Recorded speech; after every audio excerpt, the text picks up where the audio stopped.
Salve, salve, rapaziada! Ó, saiu uma paródia ontem falando do Brasil. Não consegui fazer a reação ontem, mas hoje tô aqui, ó, pra gente falar um pouco mais dessa seleção. Não queria falar, não, queria esquecer da seleção brasileira. Mas vamos lá, né?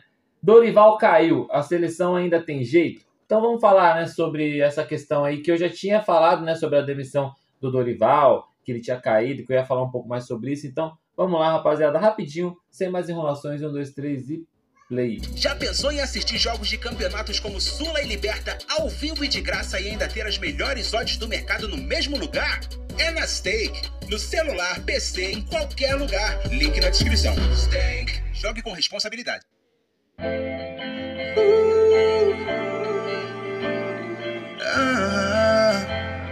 O que é com a Canarim? Que já não empolga e nem canta mais. Nem a demissão do vilão de Rio Os caras pegaram consegue esse deixar a meme. gente no hype. Será que o próximo boss da Canário vai nos tirar do passado? Quem será o próximo bosta? E não peidar pro Uruguai até o Paraguai. Agora será que vai? Não sei se tem jeito. Pro Brasil é só Jesus. Nós promete porrada e a gente é quem vai pro sul. Faz a bola, ficou pra trás. Só lá com meu pai chega a nossa vez e o Brasil do céu vai. Quem vai salvar Canarim? Já nem sei se me iludo com Ancelotti.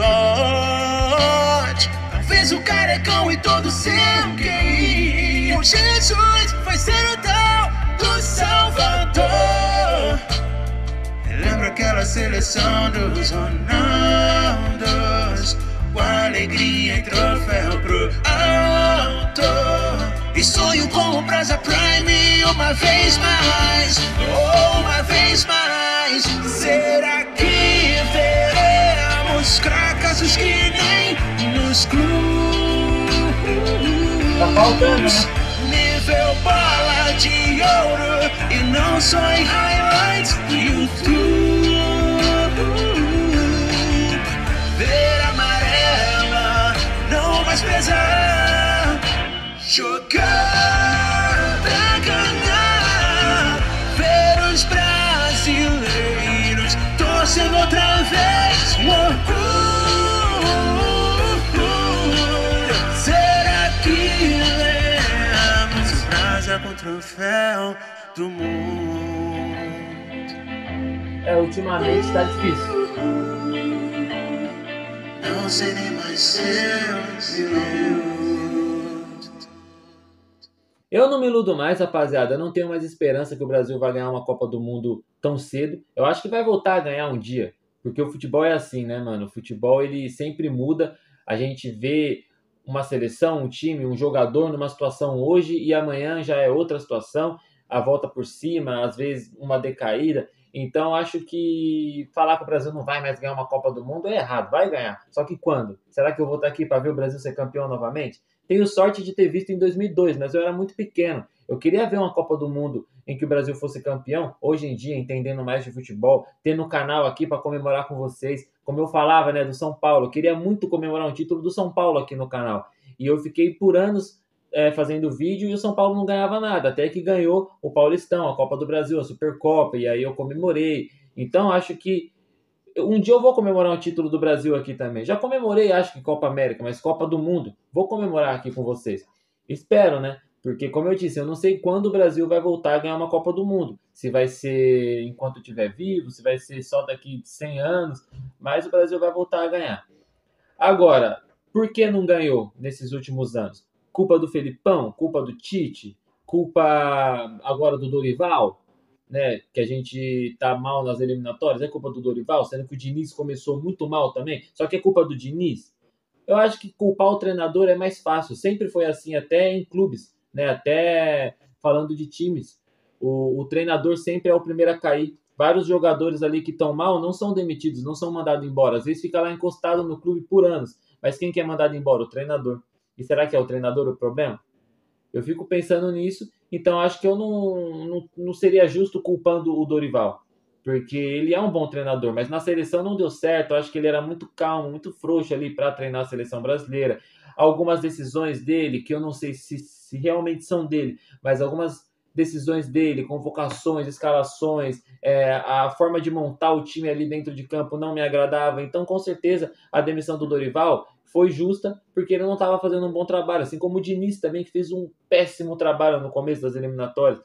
O Tite estava fazendo um ótimo trabalho, se você for ver números, mas o futebol apresentado não era também um futebol que agradava e a gente foi eliminado de 2 Copas do Mundo de uma maneira que a gente poderia ter se classificado. Então acho que o Tite ele foi eliminado mais por isso, por não conseguir levar o Brasil mais à frente numa Copa do Mundo. Quando a gente precisava, né, do Tite ali, dos jogadores, num jogo decisivo de Copa, os jogadores sumiam. O time do Brasil jogava de uma forma totalmente bagunçada. Então eu vou culpar o Tite, eu vou culpar o Felipão, porque a gente tomou 7-1 da Alemanha, sendo que os jogadores foram displicentes também. Então, eu acho que culpar o técnico é injusto. Por isso que, o Dorival caiu, a seleção tem jeito ainda. Não é por causa do Dorival, entendeu? E não é também só por causa dos jogadores. Porque os jogadores, ele tem sim a culpa e às vezes até mais do que o treinador. Porque hoje os jogadores são jogadores de clube, né? Não é como antigamente que a seleção era mais importante. Hoje os caras pensam mais no clube. Você acha que o Rafinha vai dar 100% dele num jogo da seleção de Copa América? Acho que nem de Copa do Mundo daria, mas de Copa América, de eliminatórias. Você acha que o Rafinha vai dar 100% num jogo desse? Sendo que ele está concorrendo aí como... Não, ainda não está concorrendo, mas ele sabe que ele tem grande chance de concorrer como o melhor jogador do mundo? De vencer esse prêmio, vencer uma bola de ouro? Você acha que o cara vai correr o risco de se lesionar, de se desgastar pela seleção brasileira, sendo que ele está voando no Barcelona? A mesma coisa o Vini Júnior. Ganhou, né, a premiação de melhor jogador do mundo, né, o FIFA The Best. No Ballon d'Or a gente foi roubado. Mas o Vini Júnior, você acha que ele iria dar 100% de si pela seleção brasileira, sabendo que ele seria ali provavelmente o melhor jogador do mundo pelo que ele estava fazendo no Real Madrid? E se ele se lesionasse num jogo da seleção, ele teria que ficar de fora do Real Madrid e perderia a bola de ouro que ele achou que iria ganhar? Então é isso que eu penso. Os jogadores, eu dei o exemplo desses dois, porque são bem parecidos, né, concorrendo à bola de ouro, mas os outros jogadores também, o Rodrigo, o Marquinhos, sei lá, qualquer jogador não vai dar 100% de si pela seleção brasileira, porque tá pensando mais no clube, porque eles querem se destacar mais pelos clubes, porque hoje em dia o que vale é isso, né? Tanto que a gente vê esses caras jogando muito bem pelos clubes e na seleção não. E aí eu acho que envolve essa questão e também a questão de que a seleção brasileira ela não é montada de acordo com os jogadores que é convocado. Vou dar um exemplo, por exemplo, do Murilo. Do Murilo. O Murilo é um baita de um zagueiro, um dos melhores zagueiros brasileiros aí na atualidade. Não vou dizer que não, né? Eu acho outros zagueiros bons também. Eu acho que exageram muito também quando falam do Murilo, que ele é muito jovem ainda. A gente tem que ir com calma, assim como outros jogadores também. Acho que a gente tem que criticar menos e elogiar menos, né? Tem jogador que a gente coloca lá em cima, sendo que, tipo assim, o cara tá começando uma carreira ainda, qualquer deslize vai ser motivo para todo mundo criticar, porque tá sendo colocado muito lá em cima. E tem jogador também que a gente coloca muito para baixo, subestima muito, sendo que ainda tem uma puta de uma carreira para evoluir. Então acho que são esses dois extremos, ou elogia muito ou critica muito, eu acho que tá errado. A questão do Murilo, eu acho que às vezes falam demais, né? Os corintianos falam que ele é o melhor zagueiro do mundo. Eu já vi corintiano falando que ele é o melhor zagueiro do mundo. Não é. Só que ele é um baita de um zagueiro. E ele, ontem, né, no jogo da Premier League, se não me engano, contra o Manchester United, ele tirou um gol na cara do gol. Ele está sendo muito importante para o Nottingham Forest, que está em terceiro da Premier League. Ele é um dos melhores zagueiros da competição. Só que chegou na seleção brasileira, falhou nos 3 gols que a gente tomou da Argentina. A gente tomou 4 gols, o Murilo falhou em 3. Por quê? Porque ele é ruim? Não. Porque para aquele estilo de jogo, ele não servia. O Murilo é um zagueiro pesado, um zagueiro forte. Ele tem que jogar em competições como a Premier League, que tem ali os volantes defendendo a zaga, né, que é um time muito bem organizado. A seleção brasileira não tem nenhum primeiro volante, de ofício mesmo, assim, que seja bom. que dê segurança para a zaga, que saia jogando, que acione ali o segundo volante, os meia. O Brasil só tem segundo volante, então a nossa defesa já é desprotegida, a nossa zaga já é desprotegida. E aí coloca o Murilo, que é um zagueiro forte, que é um zagueiro lento, ele não vai dar conta de marcar os moleques da Argentina que é rápido. Entendeu? Então acho que cada jogo, cada time ali, a gente tem que escalar jogadores diferentes de acordo com a característica do time que a gente vai enfrentar. E o Murilo não era a melhor opção contra a Argentina. Talvez o Murilo seja a melhor opção contra outra seleção, em outro padrão de jogo, onde a gente tenha volantes mais defensivos, onde a gente tenha zagueiros e laterais que defendem mais, porque nossos laterais também são muito ofensivos, né? O Arana, o Wesley. Então, assim, eu acho que o Murilo ele foi muito prejudicado pelo esquema tático contra a Argentina. E aí o cara já foi detonado porque ele falhou em 3 gols. Só que a culpa é do Murilo? Não, ele é ruim, ele precisa evoluir. O que acontece? O jogador joga muito bem no clube e não joga bem na seleção. Por que será? Por causa disso. Porque o Vini Júnior, na seleção, ele tem que voltar para marcar. Na seleção, ele tem que ficar procurando a bola no meio campo. No Real Madrid, não. No Real Madrid, ele joga para frente. No Real Madrid, ele pega a bola e sai driblando. E vai para frente, cruza na área. Na seleção, às vezes, não dá para ele fazer isso. O Rafinha também. O Rodrigo, ele não faz a mesma função pela seleção quando ele entra que ele faz no Real Madrid. O Rodrigo eu acho um jogador muito subestimado. Né? Falam muito de Rafinha, de Vini Júnior. O Rodrigo também é bom pra caramba e eu não vejo muitas pessoas falando tanto do Rodrigo. Que ele também é muito importante pro Real Madrid. Só que na seleção não consegue, não tem como. Né? Olha o Bruno Guimarães, o que ele joga no Newcastle. Ele e o Joelinton fizeram história pelo Newcastle. Mas por que eles fizeram história no Newcastle? Porque lá eles jogam num padrão de jogo onde o futebol deles é favorecido. Na seleção, não. Na seleção eles têm que ficar lá perdido no meio campo, fazendo 2 funções.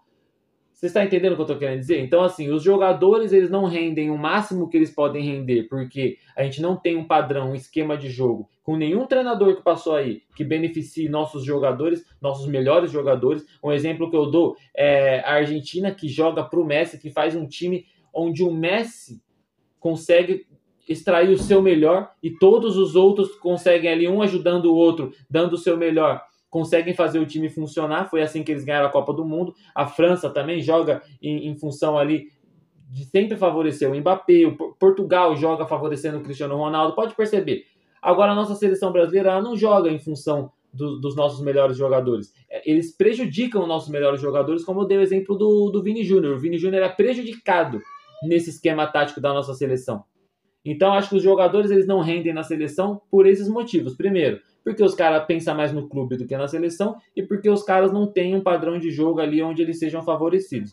E aí, por que não tem esse padrão de jogo? Talvez porque não temos técnicos competentes ou não temos peças para poder estar montando um esquema de jogo interessante, ou porque às vezes não é nem o treinador que manda. Por isso que eu falo, culpar técnico, culpar jogador, é justo, porque eles têm culpa. Mas a gente esquece do principal, que é a CBF, a entidade máxima do futebol brasileiro. Seu presidente, Edinaldo Rodrigues, que eu errei o nome dele no último vídeo, falei Edinaldo Pereira, Edinaldo Rodrigues e toda a sua corte ali, que eles que estão fazendo a nossa seleção tá de mal a pior. Não só o presidente atual, como o passado também, só que está piorando cada vez mais.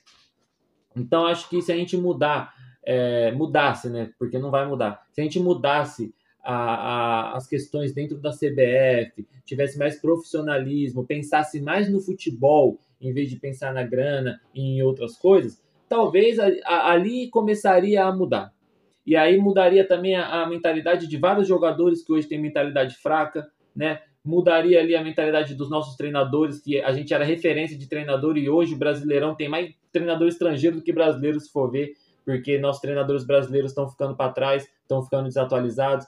Então, assim, é muita coisa que tem que melhorar. A CBF tem que mudar muita coisa para a gente voltar a ser parecido do que a gente já foi um dia, porque a gente não vai voltar a ser como a gente foi antigamente, né? Na época do Pelé, na época do Romário, na época do Ronaldo. Não vai mais voltar, não tem mais jogador desse jeito, o futebol mudou, não tem mais treinadores como Tele Santana, tá ligado? Treinadores como os que a gente já teve, não tem mais. Agora, se mudar as coisas aonde precisa ser mudada, se a gente criticar mais quem precisa ser criticado, talvez a gente consiga mudar alguma coisinha. Agora, ficar crucificando técnico, crucificando jogador, não vai adiantar nada. Ah, o Dorival caiu, quem vai vir? Jorge Jesus? Pô, da hora, o Jorge Jesus é um ótimo treinador, mas ele vai fazer milagre? Não vai. Falou ali do Guardiola, pô, seria da hora, né? Porque o Ancelotti não vai vir, nem vou me iludir mais. Também não vou me iludir com o Guardiola, porque eu acho muito improvável ele vir. Mas o Guardiola tá mal lá no City, mano. Se eu fosse ele, vinha pra seleção brasileira aí pra tentar dar jeito. Mas será que ia fazer milagre? Não ia, mano. Talvez os jogadores iriam querer mostrar mais serviço pro Guardiola. O Guardiola com certeza montaria um esquema de jogo melhor, convocaria melhor a seleção brasileira. Óbvio que ele faria um trabalho muito melhor do que o Dorival, do que o Diniz, até melhor do que o Tite. Mas milagre não vai fazer, rapaziada. E é isso. Se vocês concordam ou não, comenta aí. Eu ia falar pouco, acabei falando pra caramba, né? Mas é isso, essa é a minha opinião. Deixa o like, se inscreve no canal e ativa o sininho pra não perder nenhum vídeo. Já tem choro aí atrás, bagunça, então vamos encerrar. Tamo junto, é nóis, valeu.